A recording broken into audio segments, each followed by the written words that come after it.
الحمد لله رب العالمين وبه نستعين وصلى الله وسلم على سيد الأنبياء والمرسلين وعلى آله وأصحابه أجمعين ومن تبعهم بإحسان إلى يوم الدين أما بعد.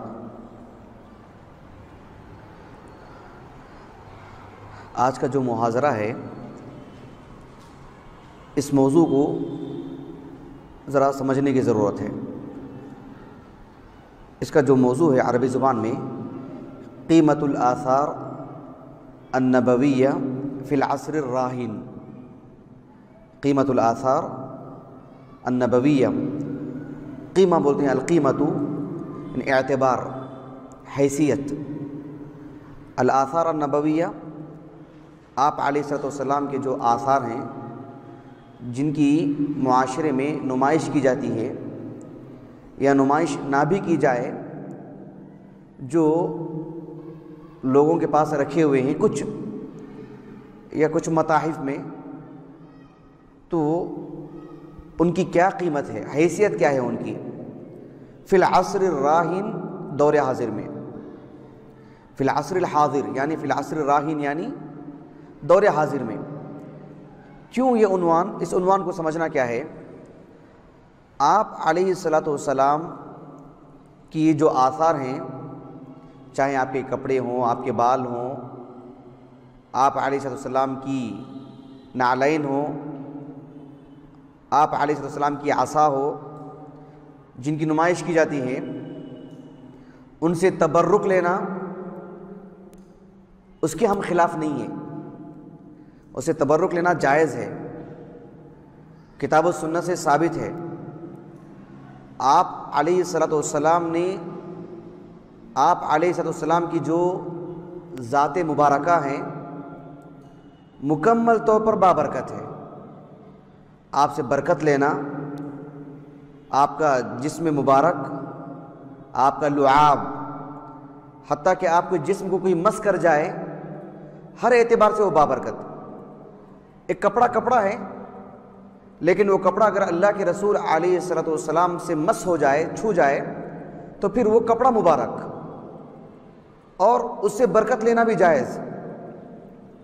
اس میں دو رائے نہیں ہیں اور کسی کو اختلاف نہیں ہے. اختلاف کس بات سے ہے کہ یہ جو چیزیں جو نبی کے نام پہ بتلائی جاتی ہیں، کیا وہ آج کے دور میں بھی ہو بہو نبی کے ہی ہیں، یا بس سیدھے سادے لوگوں کا فائدہ اٹھا کر کے کسی بھی چیز کو نبی کے نام پر منسوب کر دیا جائے، اور لوگوں کے دلوں میں آپ علیہ السلام کا ایک تقدس ہوتا ہے، آپ کی شخصیت لوگوں کے دلوں میں ہوتی ہے. نبی کی بات آ جائے تو لوگ آنکھ بند کر کے لے لیتے ہیں، نبی کا فرمان ہے. کسی کو بتلا دیں یہ نبی کی چیز ہے، اور بتلانے والے کی داڑھی ہو، جبہ ہو، نماز کے اثرات ہوں، تو لوگ جلدی قبول کر لیتے ہیں. تو اللہ کے رسول علیہ السلام کے جو آثار ہیں کسی زمانے میں تھے، ثابت شدہ، صحابہ نے برکت لی، تابعین نے اس سے برکت حاصل کی، اور بجا ہیں، ان کے لیے حق تھا وہ. لیکن ہمارے اس دور میں کیا ہو بہو اس کا وہی اعتبار ہے، وہی حیثیت ہے؟ کیا وہ نبی ہی کا ہے؟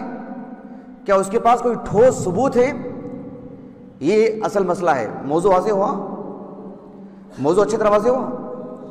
ورنہ اس پروگرام کا یہ مقصد نہیں کہ یہ نبی کا جبہ ہے لیکن ہم اس سے برکت نہیں لیں گے، ہم اس کو مانتے نہیں. یہ نبی کے بال ہیں، ہم اس سے برکت لینے کے خلاف ہیں، نہیں، نعوذ باللہ. اگر ہے نبی کا تو وہ جائز ہے، وہ حق ہے، ثابت شدہ چیز ہے. تو عصر حاضر میں آثار نبویہ کی استنادی حیثیت، یہ اپنے دل و دماغ میں بات رکھ لیجئے کہ عصر حاضر میں فی العصر الراہن، کسی زمانے میں تھے بول کر کوئی ثابت کیا نا تو ہم کو اختلاف ہی نہیں اس سے.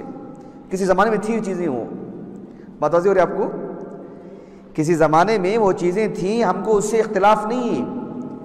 فی العصر الراہن، اس دور میں بھی ہے کیا، اس سے ہم کو اختلاف ہے. اسی لیے اہل علم کہتے ہیں اثبت العرش ثم انقش، پہلے مسئلے کو ثابت کرو کہ یہ نبی کا ہے، پھر اس سے تبرک لینے کی بات کریں گے. صرف ایسی لا کہ یہ نبی کے بال ہیں، اگر آج بھی کوئی 4 بال لے کے یہاں بیٹھ جائے نبی کے ہیں تو کیا مان جائے گا کوئی بھی؟ اگر ہم اس پہ رد کرتے ہیں تو کس بنیاد پہ رد کرتے ہیں؟ ہر کسی کو حق ہے 4 بال لے کے بیٹھ جائے یہ نبی کے بال ہیں علیہ الصلوۃ والسلام۔ جب اس کو حق نہیں ہے تو کسی اور کو بھی حق نہیں ہے۔ تو آپ علیہ الصلوۃ والسلام کی کسی بھی چیز کو اگر دکھلانا ہو تو پہلے یہ ثابت کرنا پڑے گا کہ یہ نبی کے ہی ہیں اور ہم تک بالکل صحیح اسانید سے پہنچے ہیں، اس میں ذرا برابر بھی خلل نہیں ہوا ہے، انقطاع نہیں ہے، یہ بات ثابت ہونی چاہیے۔